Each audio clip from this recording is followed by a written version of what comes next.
Today we are talking about why I'm upgrading to Linux instead of Windows 11 on my main PC, my main desktop rig, which is currently wired up here in front of me. I'll be showing some B-roll of what the setup sequence looked like here. For those of you who are new to the channel, my name's Stephen Foster. I had a concussion a couple months ago, and so I don't have my A-roll cam on me, nor do I have the key light on me, because it just gave me a ton of like headaches and stuff. I am getting better.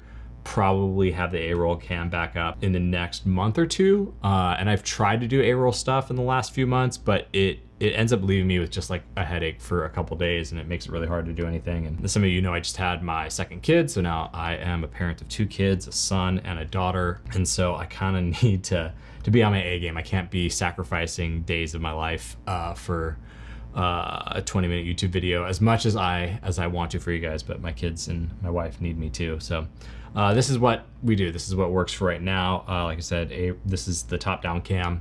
A-roll cam will be coming back at some point, and we'll do more edits and stuff when I have more more life force to do that. Anyway, let's get into Linux. First of all, let me tell you why I am upgrading to Linux, and specifically Debian 13. I'll talk a little bit more about that later. But this was all sort of prompted by Windows 10 going end of life. I think that was announced last year that it would probably be this October of 2025. And as I'm recording this is July of 2025. Because Windows 11 has that TPM support module requirement, I was looking at having to upgrade this computer that is in front of me, or the tower is actually off to the side there. And just looking at some prices to like upgrade that main board, upgrade the memory, upgrade the CPU, just to get something that is like feature parity with what I already have. I was looking at like $600 to maybe even $800. Might even could even spend up to like $1,000, and I would still have the same older graphics card. I would still have like the same case and the same storage. And on top of that, like I have my Mac over here, which has been running my audio interface stuff. Eventually that'll all end up over here on Linux as well. I ended up having a bigger goal where I wanted to get away from sort of the big tech companies, more just like the big operating systems, and really what's become this like software as a service for personal computing. So like paying like $100 and something a year for Microsoft 365, paying $100 and something a year for iCloud storage. All of these things just started adding up. Like my wife and I pay probably $600 a year for Adobe Creative Suite stuff for our work. And by themselves, this is not that big of an issue, right? It doesn't sound like a lot of money, but it is sort of that like tyranny of like, if everything is a service, eventually I'm just kind of renting my entire life, my entire digital life, and it's costing me now thousands of dollars a year. On top of that, they want me to buy new hardware every few years. Like this PC is only 5 years old that I have. It does everything I absolutely need, from play games to surf the web to edit videos and photos. It can run some AI stuff. That's still, I don't even know if that's like, right now, that's not a huge priority for me. But having to buy new hardware just doesn't sit well with me. Like this hardware should last me to the end of the decade. Like I got this computer in 2020. I want to be able to use this computer until 2030, as long as it's able to do everything I needed to do, like power through 4K footage, edit my 14-bit color photos from my Canon R5, which I'm recording on right now. Just can this thing do everything that I wanted to do? Play games like I have. I'll talk a little bit about this later, but I have Ghost of Tsushima, Age of Empires, Cyberpunk, all my Steam games that I've been playing most recently. I already have those up and running on this Linux desktop. And it only took me about an afternoon, which is pretty cool. So rather than spending $600 to $1,000, somewhere around there, I realized, like, you know what I actually want to do is I want to upgrade my storage, which I can do on my PC. I bought this 990 Pro with a heatsink 4TB NVMe drive. And it just installed to the slot where my Windows boot drive was, and now I have a Linux machine with 4 times the storage, and that's awesome. That is awesome. So my guess is, if you're watching this video, you have already been considering Linux. Maybe you already have used Linux. Maybe you're already on Linux. Maybe you're currently on a Windows 10 PC, or maybe you're on an old Mac, like one of the old Intel Macs, and you're thinking about like, oh, do I go buy and spend $2,000 or more to get a like solid Mac computer that can do everything that I need. Because that's another thing, like I did not buy a base model MacBook Pro. This is an M1 Max MacBook Pro that is fully maxed out on RAM and storage, everything like that. And that costs like thousands of dollars, right? Along with this PC down here. I think the PC I have down here cost me like around $3,000. So these are not cheap computers. They're not computers I want to be throwing away or having to upgrade significantly even 5 years in. So with all that said about the cost of upgrading, and that being sort of like the beginning of this thought of like, I want to get back to being a sovereign digital citizen. I guess I should also mention, for those of you who haven't followed this channel, I've been a systems and software engineer for my entire career. Spent the last 5 years more just like consulting after leaving Silicon Valley. But I have used Linux professionally for almost 2 decades now. So I know my way around the command line and a Linux operating system well. So desktop Linux I have tried here and there. I've run VMs and have put Linux on old computers before, but never daily driven a Linux desktop over like say my Mac or Windows. That is all changing now this year, and I'm finally just going all in on it, and that I think is going to be a really big thing for me, because I don't want to be paying hundreds of dollars a year to really any tech company so I can rent things or services from them. Like I can run my own stuff, and I think more and more today that's becoming easier for normal people who don't write code professionally or aren't like technical professionals. And I think if I can be, now I'm getting into like the philosophy of why I make these videos. If I can be someone who is a positive influence on being that sort of sovereign digital citizen and running your own storage services and having a good backup strategy and being able to not only consume things like Linux and game on them and enjoy them, but like also be a contributor, whether that is like I'd rather give $100 to the Debian Foundation or to the Linux Foundation or to any of the open source projects that I use, and that's something I'll have to get into in another video as well. I'd much rather give those people, those human beings behind that, my money than pay some big corporation where the vast majority of those profits are going to go to just executive people and like people who I'm sure like are fine, I guess, but like they're not doing the work. They're not like actually the ones making the thing. And if anything, like Linux shows us that you just don't need all that stuff to make a great piece of software for people to use and enjoy. Anyway, okay, that's my whole rant. That's my whole philosophy, and we're like so deep in this video anyway. So I did want to take you through the Linux setup experience that I had. I used the Debian 13 installer, which is still a release candidate, so I wanted to make a note about that. If you're watching this before August 9th, when Debian 13 actually launches, you aren't on like the full gold master of that. I think they haven't even frozen the OS yet, but it's already worked great. Like right out of the box, I flashed it to a CFast card, so I didn't even need to find an old, did not even need to go find an old thumb drive or anything. Just flashed it on my CFast card, threw that into my CFast reader, connected that to the USB-C port on my motherboard, and yeah, just option booted the machine with that new drive in there and put Debian 13. The reason why I wanted Debian 13 over Debian 12, well, yes, I could have upgraded. I just wanted to have Debian 13 to start using it, especially having KDE 635, because that is a very modern and new version of KDE. If you guys have seen my previous video talking about like how I put Linux on an old ThinkPad,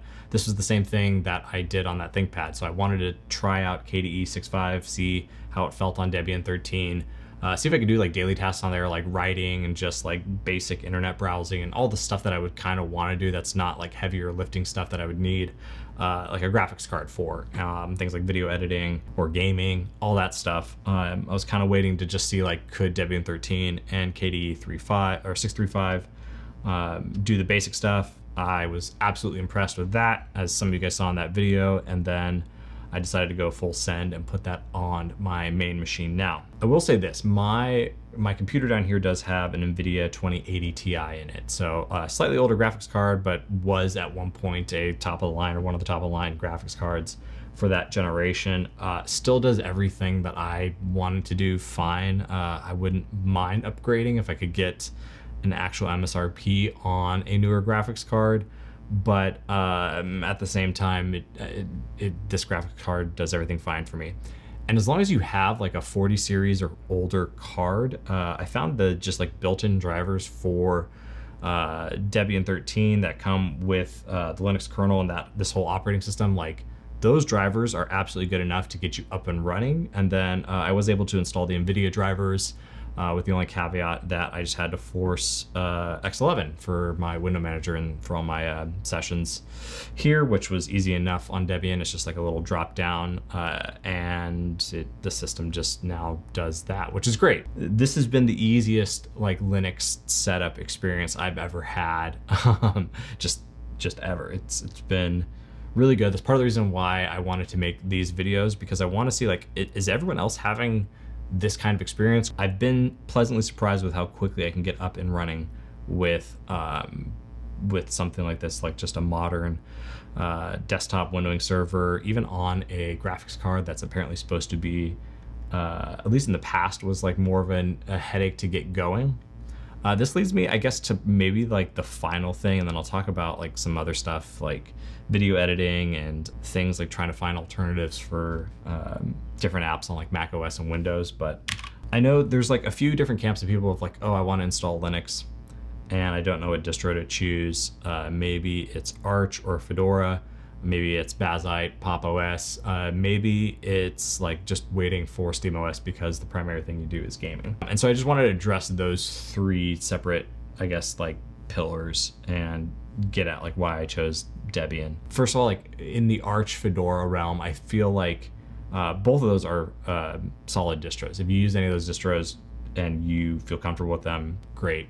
Like, that's awesome. Like I have nothing bad to say about that. I think if you're coming to Linux for the first time, both of those distros, like for me, Fedora will just always feel like a work OS, probably because most of the work that I did in my career was on the Red Hat distro sort of variants. And what little sort of experience I've had with Arch has mostly been like getting up and running security suite type stuff. So both of those, they can be fun. If your goal though is to have a creative workstation and be using things like OBS, using things like either Kdenlive or Resolve, like if your goal is to create things, I think those two OSs aren't going to be your first round draft pick. Doesn't mean you can't settle on them, doesn't mean you can't find something that you really enjoy about either of those distributions and go have a blast with them. I'm just saying for like the absolute new beginner, that's why I think you should either go with something like Ubuntu or Debian, which I chose Debian mostly because I don't need all the Ubuntu canonical stuff in my distro. If you don't even know what that is, like Ubuntu's fine for most people as well. Bazzite and Pop OS crowd, I have a bit more, I guess, of like, I know Pop OS is actually from like a distributor that makes their own hardware. So that's cool. I think that's rad. And Bazzite is doing some cool things as well. So I don't want to knock on anyone. I think just if you're a consumer, if you're a person who's trying to move to Linux and you look at these OSs more for like trying to be a solution to the problem of like, I just want something that I can just game on or just watch content on. The old Unix person inside of me that wants to embrace Unix philosophy, like in my heart of hearts, it's like, okay, the whole point of having a Unix-based operating system like a new Linux is to have these little things that all work together, right? These little binaries, utilities that can all talk to each other, these libraries that you can put together to do things. And if you're gonna rely always on someone else to do that for you, I don't think that's the best approach to go into Linux with. Rather, like if you have an objective and a goal, I think that's where maybe you look at like, I guess I look at more of Debian as like a community of people who can make those resources available to me so I can build the things that I want. I'm not going to the Debian community necessarily to say like, I need you to package everything up nicely for me, especially if you're not going to donate to those communities. Like I think at the end of the day, it does come down to like, how are you going to be a part of this sort of community? For those people who are waiting for SteamOS, especially if you have an Nvidia graphics card, or even if you do have like an AMD or one of the new Intel graphics cards, I think it's it's a lot easier than I think the forums and the online community stuff, at least that I had been reading for the last couple months, make it seem to just get up and running. At the end of the day though, this is about not just like landing on a single Linux distro and calling that one the best. More what it is for me is making sure that my digital life is portable enough, or that I feel confident enough in moving to the operating system and the services and the place where I feel most comfortable, not just for myself now, but especially for my family. Like I have my parents, my in-laws, my wife, my kids are going to be growing up, and I'm going to teach them like digital etiquette. And I want them to be able to host their own services, use their own tools, and not have to rely on a large tech company and spending hundreds, if not maybe by the time they're adults, thousands of dollars on tech services just to do something that you know, their dad could do with a couple hard drives and some old logic boards, motherboards, for a heck of a lot cheaper and a heck of a lot less time now with just how well things work together. So if you're this far in the video and you're not subscribed to the channel and you're interested in just more mindful tech consumption content, I've been making a lot of content around like analog systems and journaling. I'm going to be doing more stuff around just Linux and migrating off of Mac OS and Windows 10 here. Subscribe to the channel. I think the next couple videos I'm going to make are going to be around getting off of things like Lightroom and the Adobe Suite, Photoshop, and finding alternatives on my my Linux rig now. If you guys have any specific or particular questions, don't hesitate to ask. I would love to just make more videos in this space. But with that, I guess I'll end this video. Leave a comment down below if you're already using Linux, or if you're going to install Linux, and what distro you're using, some of the apps and things that you use. Don't forget to be kind, both in life and in the comments below. Like this video to send good vibes across the internet. Like I said, sorry for just how simple this video is. I'm still dealing with just some of the concussion protocol stuff and health related things for at least a few more weeks, and I hope once I come out of that, I'll be able to do more editing, get the rest of the camera angles set back up and all the lighting and stuff. This is just what works for right now. So thank you for everyone who has been patient with me on that. Yeah, y'all are awesome, and we will do it again soon. Later.